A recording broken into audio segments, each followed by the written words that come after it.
Greetings, it is I, Countess Naravan Dracovin, your Lord and Emperor here at the Dracovin Empire, and welcome one and all. I hope you're ready to dive back into the Sixth World. Yes, we're heading back into Shadowrun. And of course, if you joined me before, I've toured and talked about topics in Shadowrun here and there over the course of my time, but today, we're heading back to Europe, to France even, which seems like it would be probably a simple case of a simple European country, and I've talked about European history as a whole. Wouldn't that cover it? Well, yes and no. Turns out, in my research, France has got a lot of interesting stuff going for it. It really does. It's a lot more than you just think on the surface, and there's some deep things going on.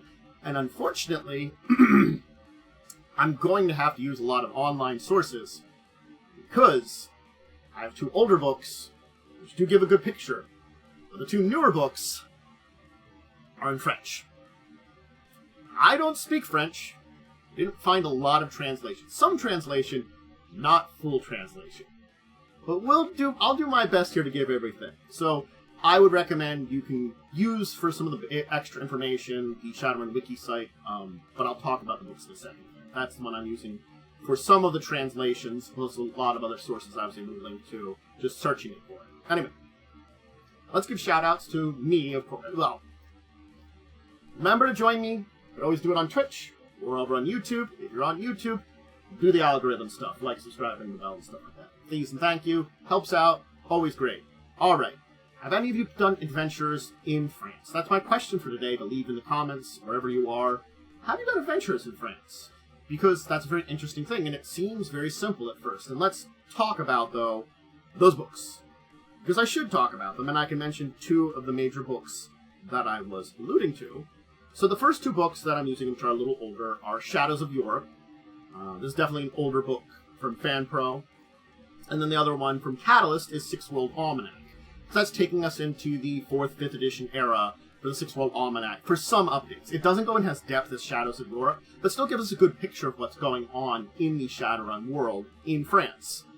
It doesn't get us to 5th and 6th edition, so if you really want to look towards those, there's Shadowrun, La France des Ombres. I'm probably butchering that a little bit. I'm not really good at speaking French. And of course, Shadowrun Neo-Revolution, which deals with some adventures around the 5th, 6th edition time frame in France.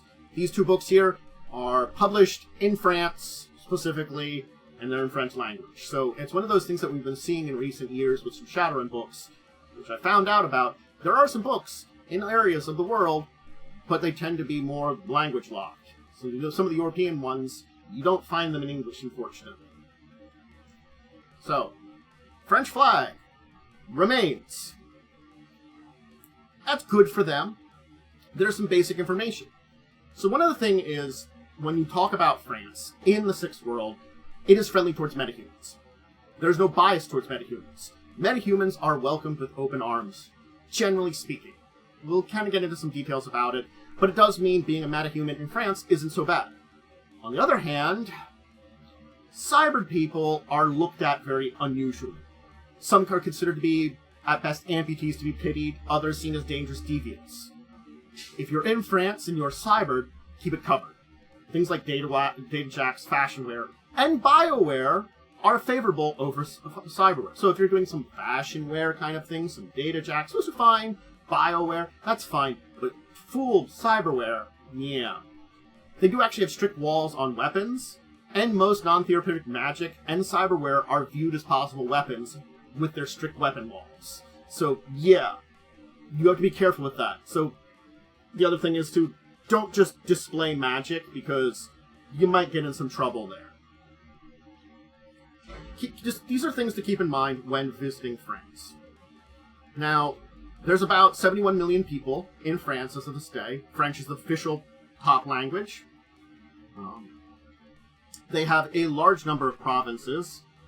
The Alps, Bertigene, French Guiana, Grand Central, Grand Est, Ile-de-France, Nord, Wallonie, Normandie, Sud, Ost, Pyrenees, I'm butchering that one, definitely, Rhône, Auvergne. I apologize for my really terrible pronunciation for just seeing things for like a few times and trying to pronounce it out loud. It wasn't going to work very well. So apologies if I really butchered any of those pronunciations. This list can be found officially in the Sixth World Almanac if you want to check it there. That's what I'm using as my source. It's coastal plains, rivers, some mountains along the eastern border. It is France. And it still does have some overseas territories, like French Guiana. It still has some control over. And it does include some of Belgium. When Belgium fell apart, part of it went to the Netherlands, part of it went to France. So keep these things in mind as some basics as we're kind of introducing France a little bit too. It's relatively low poverty rate, only 8%, 19% corporate affiliation. This is from the Shadows of Europe book, if you just want to know that. They do go by the euro, though Nuyen is highly accepted. So the euro is still a major thing there. The main source currency.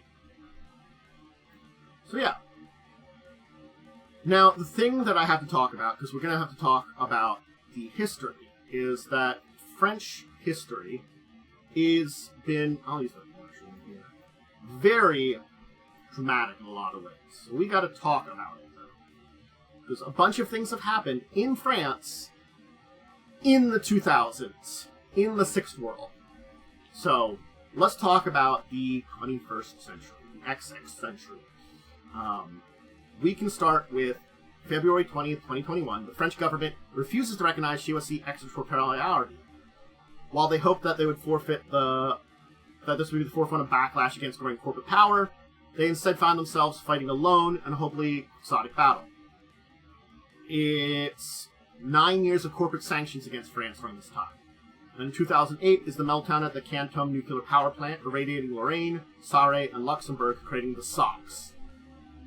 The SOX will be slightly important, but it's the Sarre-Lorraine-Luxembourg Special Administration Zone. Basically, concrete barriers were put around this area to kind of hold it off after the meltdown. Keep that in mind.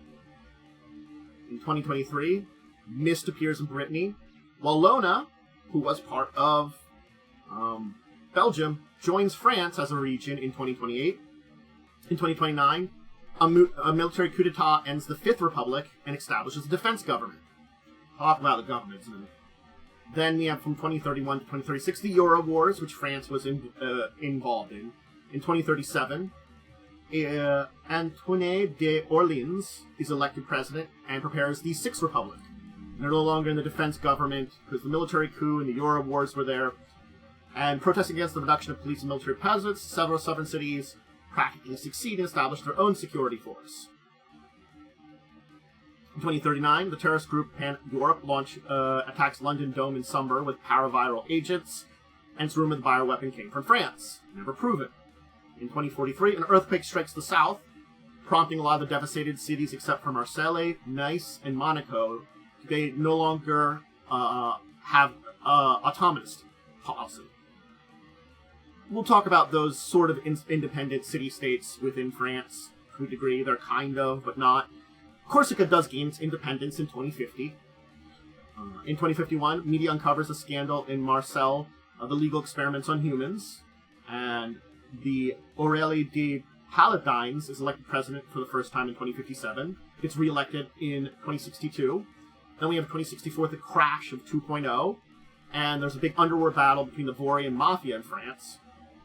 Then the Borsilende forest becomes self-governing territory under the Corrigan, a group of sapient, non-metahuman creatures, including pixies and sprites, in 2066. In 2070, in December, the French military unit conducts several attacks against corporate facilities in the SOX area. It reveals the existence of a cabal leading France for decades, along with the infamous Project Omen, and it triggers an outcry. It does trigger an outcry from the corporate world. So basically, yes, there had been a noble group controlling France for decades, and, well, Project Omen was a conspiracy led by those nobility of France.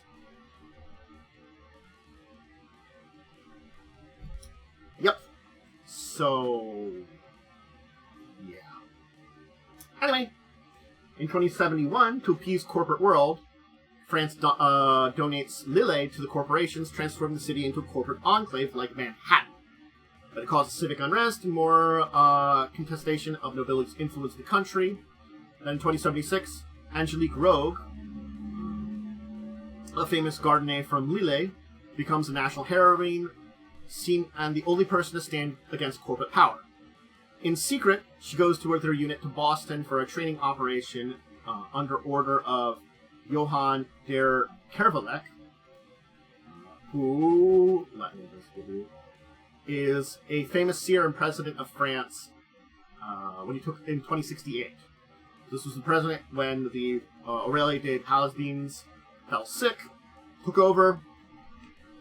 The dwarf justifies the decision because of the threats on her life, but again, rumors indicate Angelique may have gone to Boston to seek political support from Celendir for the next presidential election. And Celendir is a Western dragon who heads Neonet R&D.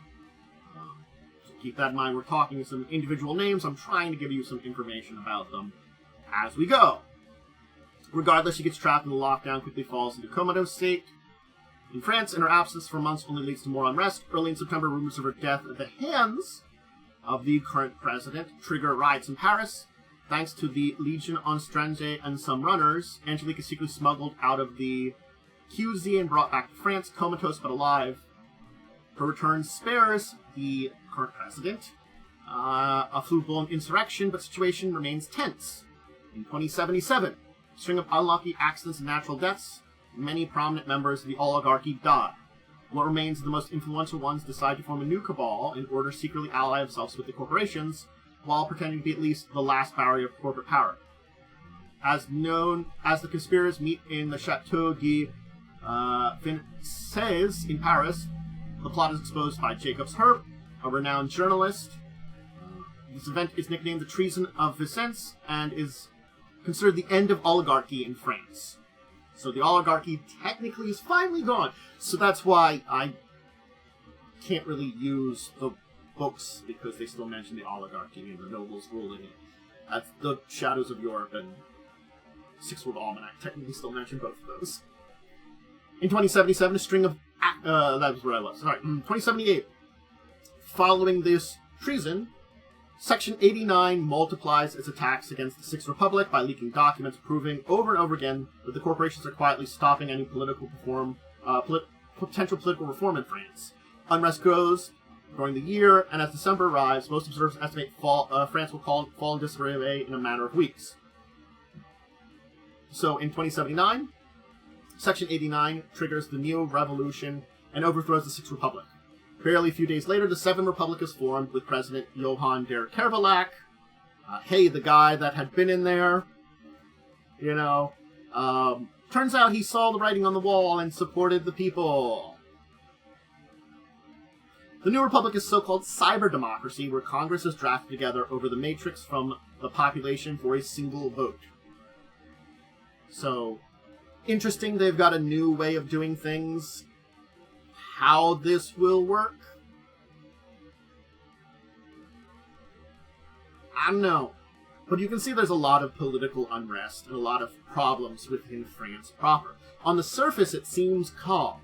But this corporate influence, nobility influence, this oligarchy that's been kind of deep ingrained in them for decades now, since like the 2020s basically, has had a huge influence on the country as a whole, and they're finally trying to break away from that. What it will mean as we go into the future now, that's hard to say necessarily. But we are seeing this change, this evolution, this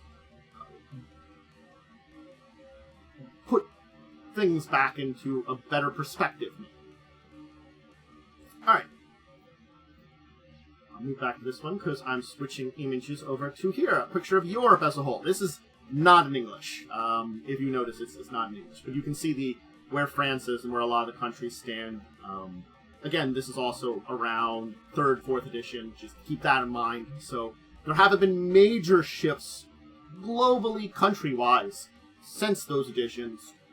but minor ones might not be seen as well here. There's a volcanically active part of France, Auvergne. It's a central region of France, and in 2011, the volcanoes erupted there, destroying Clermont-Ferrand, and devastating the region. So, yeah. Good to know there's volcanoes there. Bordeaux is still a very important wine region. Bordeaux is still self-governing since 2066. Corsica is now independent. Lille is the corporate enclave since 2072. Lyon is the host of headquarters of the Sears Guild, I kind of mentioned a little bit. Marseilles is an independent city under the influence of Lothwir, the dragon who owns Seder Krupp. But pressure to reintegrate into France has been rising since the early 2070s. So Marseilles is technically still separate, but there is definitely want to maybe reintegrate. On the other hand, Nice has remained independent after the 43 quakes, filled with old-fashioned, racist members of the nobility, surrounded by luxury resorts, casinos, and tax shelters. The self-proclaimed prince of the city, Tubalt de la Ribaudierie, again, apologies if I'm butchering that, I might be, definitely, is ruling city unchallenged despite being rumored to have strong ties to the human nation. And Tourlois is an important center of aeronautical industry. I can still also mention the other independent city, New Monaco, but you have to recall from our own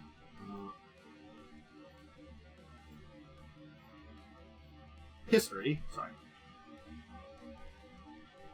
Monaco was an only country on the coast of... It's a sovereign state anyway, so New Monaco is still a sovereign state on the border of France on the Mediterranean. It's still there, you know, the popular vacation spot for wealthy elite. It's also a tax haven. So New Monaco still remains there between Nice and the Italian Confederation. It's a regular stop for the Grand Tour. So, yeah. And it still hosts the Monaco Grand Prix. The racing tradition since 1929. So it still exists as a 4th edition. I assume it would still exist even after that. Nothing major saves. New Monaco is just Monaco with a new term on it. Basically, they rebuilt themselves after the earthquakes and stuff like that, and remained independent, as they always were for even nowadays, for us, with independent, like, country, city-state. Okay, we can say there is some important information economically, that we can just give some basics of. We'll talk about Mega Corps a little later. But just keep in mind, too, when we're talking about France, it is the second largest economy behind Germany in Europe currently. It has auto manufacturing, aerospace, food, tourism, transport services. It's home to 4 extraterritorial megacorporations, until one was acquired by Mass Technology. So Renault, Fiat, Spirit Industries, and Acesa. And Asus. So keep those in mind. Also. Okay. Now we do have to talk government. Just a little bit. Who rules France right now? Because it's a mess. So let's start with how things work. Presidents were elected for 5-year terms in the... I'm already forgetting which republic it is. The 6th Republic. Aurélie de Paladins, of course, had a re-election. She fell ill and had to step down and replaced by her close advisor, Johan der Kervelek, who is currently the president. Johan's remained in president for a full term and won the election against 2 corporate-backed candidates. Emmanuel Dassault, son of the Dassault CEO and sponsored by As Technology, and Laurent Tavier, a French movie star backed by AGE. And after the revolution, Kervelak has stated that he will finish his term, but will not seek another term in 2084. So that's an important thing to note as to why Kervelak was allowed to stay in power.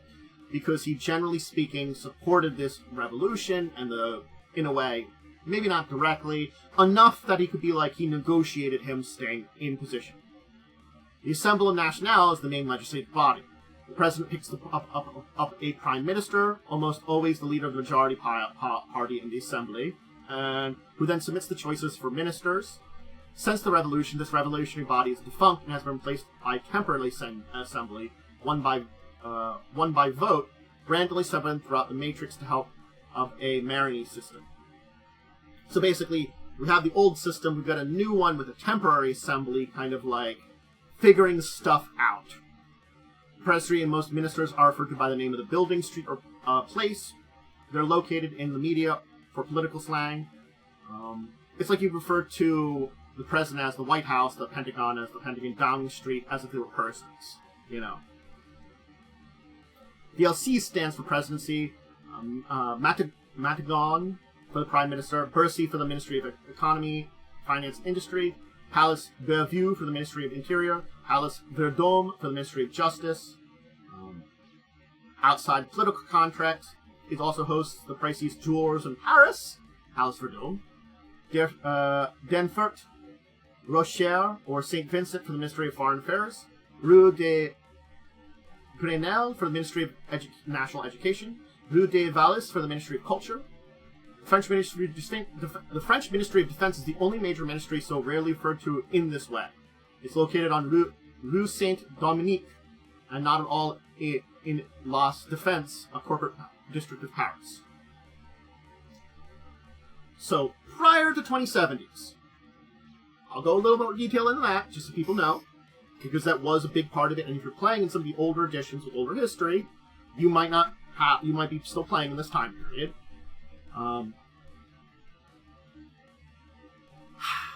Again, because of France being controlled by an oligarchy of nobles, it describes the power structure following one of the Middle Ages, with each estate, nobility, church, the corporates. The first estate, power behind the president, controlled by several houses of large families, referred to as houses. House of Orleans, House of Bourbon-Anjou, House of Rohan/Brittany, House of Rochefort,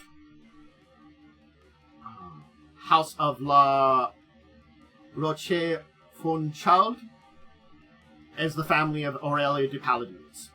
The second estate, French Catholic Church, FCC, forked from Vatican in early days of the Awakenings, by supporting, before Imago Dei reversal, magic and its users. Basically, the French Catholic Church kind of broke away from the Vatican because they were early into adopting magic, its users, and all those things into the Christian doctrine. You know, the relationship with the Vatican is still strained, despite the donation of Mont Saint Michael to the Order of Saint Sylvester. The institution used to support massively the nobility, but a shift has been growing since the beginning of the 50s, led by Luc de Berry until his death in 2066, and leadership was passed to his appointed successor, Omre de Lubersic, to the great displeasure of the Vatican. Rumors are that the FCC also ties to the Atlantean Foundation and the Tier Nations, and of course some people suspect the FCC to be puppeteered by the Black Lodge. The third estate was the corporations. Political and economic elites deeply entwined, and anybody on the Grand Tour can testify. And despite the rewrite of the Loire Act, corporations still need to negotiate 10 renewable authorizations to do business in the territory. Far from protecting France from corporate abuse, this is given a simple way for Mega Corps to keep competition out. Of course, the renewal is a formality for all French corporations and Seder Club. We don't mention the military to a large amount, but the Legion Estraire is quite famous and often used by some corporations, being the part of the French military. Its lax recruiting policy, allowing anybody to roll in corporations to rent out its services to entities other than the French government. So yeah. Now, 2071 to 2074, get Project Omen out. The oligarchy manipulating everything that's going on using divination magic. That's what Project Omen was, using divination magic to manipulate the fates for decades. Basically, they use massive amounts of divination to read kind of things that are going to happen, and yeah, take advantage of it. And The scandal's so big that a demonstration turned into a riot. Lynches Charles Henry de Orleans.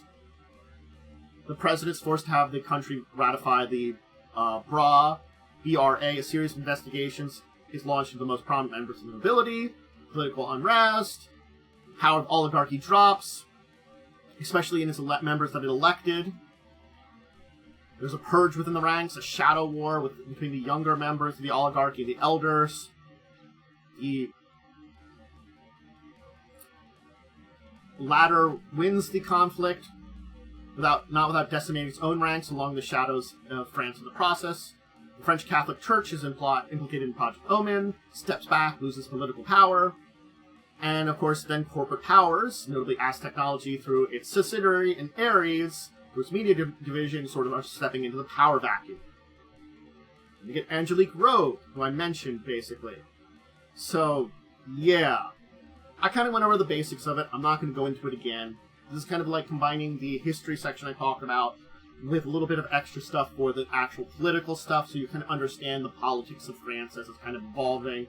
But Angelique, hero of the people, in Lillier, fighting against the corporate things as they're kind of given into, gets sent to Boston, ends up in a coma, gets rumors of her death, more unrest, eventually comes back home, and Kervalek manages to stay in power just with the help of her technically being alive. Kervalek spins her coming back in a coma as she was attacked by enemies of the country. And Section 89 and its revelations basically help Kervalek barely stay in power. He was about to resign, basically, but stays in power enough. Marigny. It's a massive matrix system akin to Horizon's own consensus, and it's deployed by the French government. It monitors almost all activities in Paris, turning the city into oppressive, crime-free tourist destination. At the same time, Neo PD, a new security section of Renraku, gets the contract to replace the Police Nationale in the capital. Along with security, Marigny automates many government services, quickly provides help to French citizens on a daily basis. This is 2077. The success of the project gives boost to Kervalak's campaign, and to many surprises, re-elected, beating his two opponents, the two ones I mentioned, backed by corporations. At the end of the year, what remains of the oligarchy is caught plotting against its own country, this time trying to make a deal with corporations. It's the last thing. And basically, this leads to the arrest and death of the last powerful, influential nobles in France. And what remains of the oligarchy is it's not that there aren't members of the oligarchy left. They just have pretty much no power left in France. It's basically dissolved, it's basically crushed.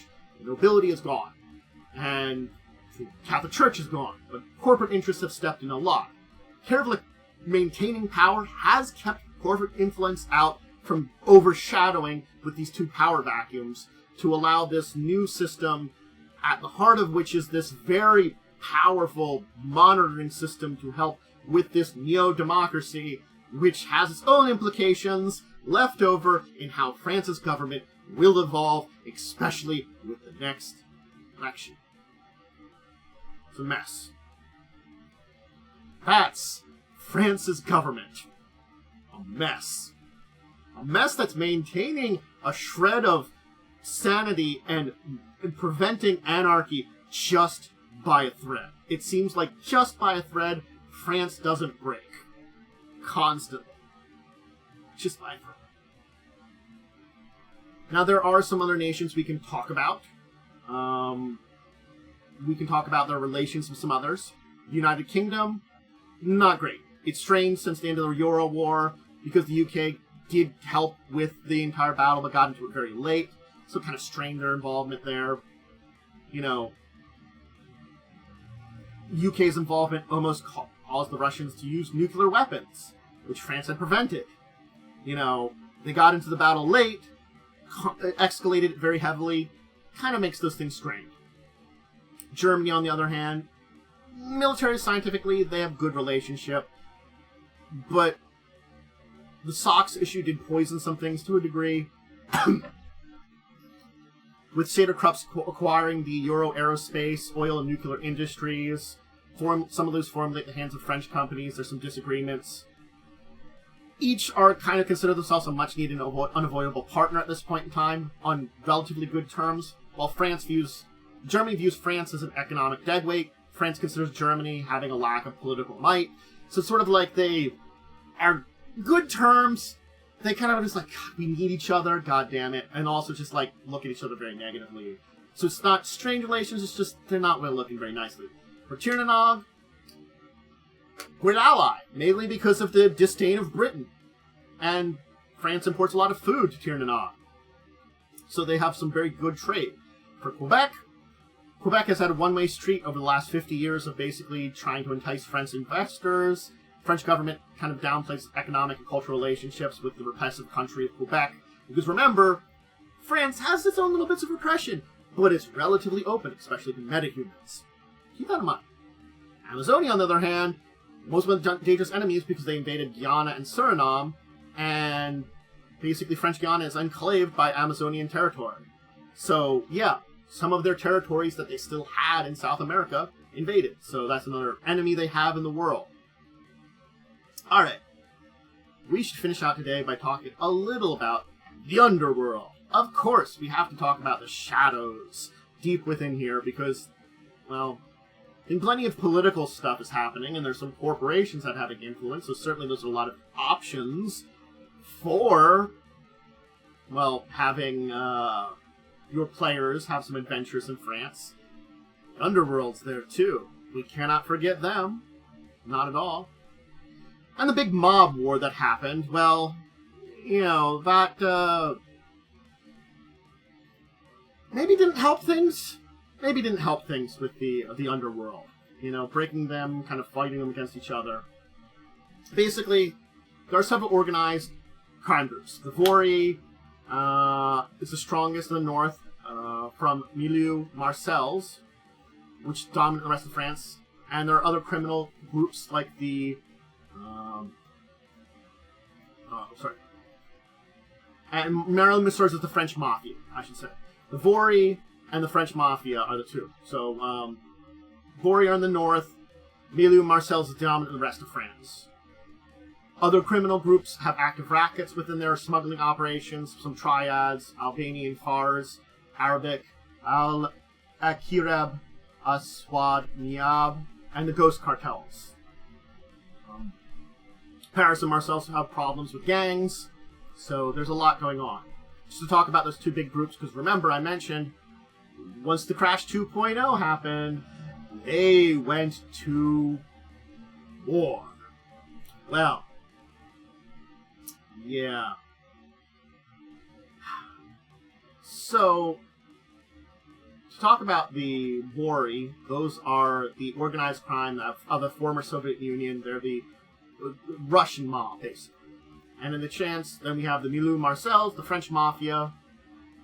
It's a multi-ethnic syndicate, a conglomeration of many criminal clans, most of them ethnically based, including Corsicans, Italians, Turks, Arabs. The clans are in constant competition with each other. The organization is held together by the Corsican Parcel Angeloni. With Marcel's, it is a powerful organization with influence over the council, the local corporations, the docks. Corsican factions led by the troll Enzo Montaga Mutoni in Milieu used to dominate the organized crime in France before the Vori invasion. Having lost the north to the Russians, basically the invasion and the war led to the north being succeeded to them. They rule the underworld in southern France. The leading family has been co-opted by the Sicilian Mafia, which was introduced its way into the family, making it an Italian Franco family. When the Alta Commissione was formed, it was given a seat on the council. One of the Milieu's criminal enterprises trafficking of tempo.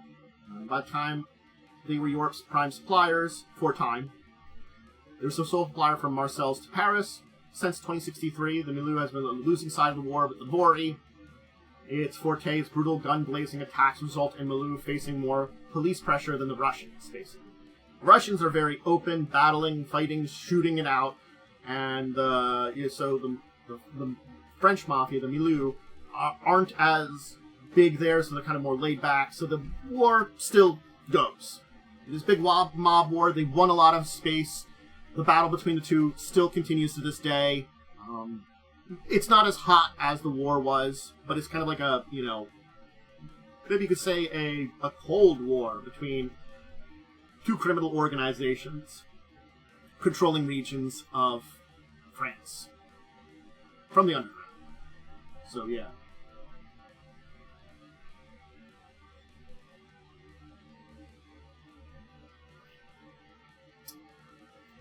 And you got to keep in mind, France is definitely one of the holdouts that they have. We can talk about corporations in France here a little bit too. I'll keep the criminal image because why not?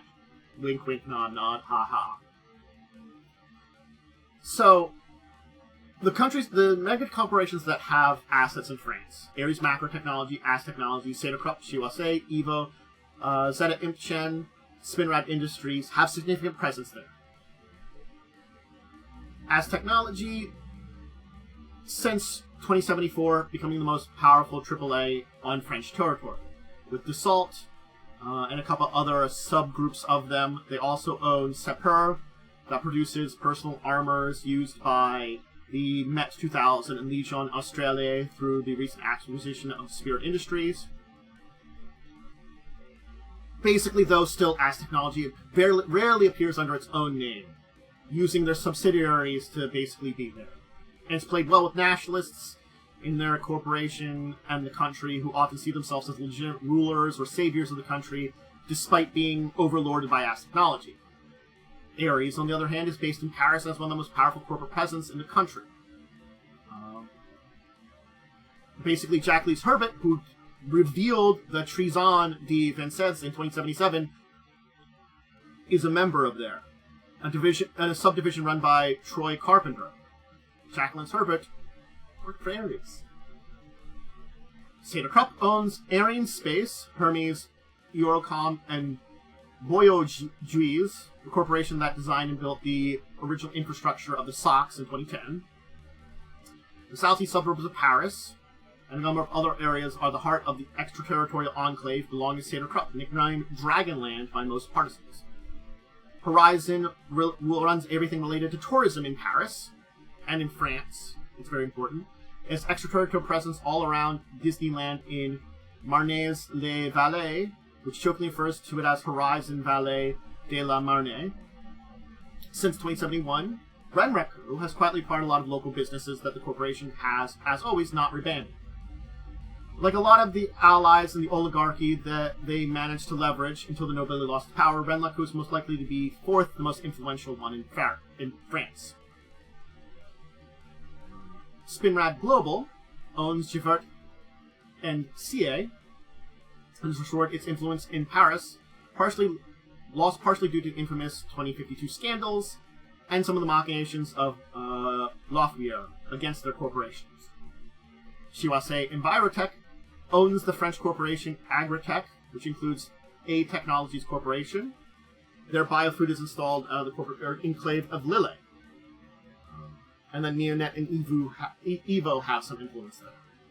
Some prominent French companies include Index Aya, Air France, Schmidt, Lacab and Lay, Stella Company Limited, a genetics clinic, Cross European Development, Banco Occidental, France Energy, Louis Vuitton, and Zoe. But Penguit Citron is now a subsidiary of European Motors Corporation. So that's the corporate look at what's going on in France. So we can see there's some big mega corporations having big influence there and big things going on. And that just adds to the mess because they're now looking to grab that power out. And that is France. That's a good chunk of what France is. And as I said, you can try to find translations of the two books I mentioned, and Shadows of Europe goes into a little bit more details on the time period it was set in, which does deal a lot more with the three estates as they were. The nobles, the church, the corpse. And we kind of get a little bit beyond that, but it's still kind of there when we're talking about Six World Almanac, because that's very much so 4th edition. But yeah, I think France is an interesting place because we have still a bunch of mega corporations jockeying for power, That means a lot of running. We have a lot of problems with maybe nobility, still trying to jock for some power. The old oligarchy needs a chance for that. Things going on with the church could be there too. There's a lot of forces that are there jockeying for power, along with the new government as it's kind of come into being. So it is a mess of stuff that boils beneath the surface and means that France would be a great place for runners. Especially now. Especially since we've reached this new time period with a new republic. We have reached the 7th Republic as of 2079. That's very new in the Shadowrun timescale. That's 6th edition. That's the beginning of 6th edition. So you know, well, say it lightly, shit's hit the fan.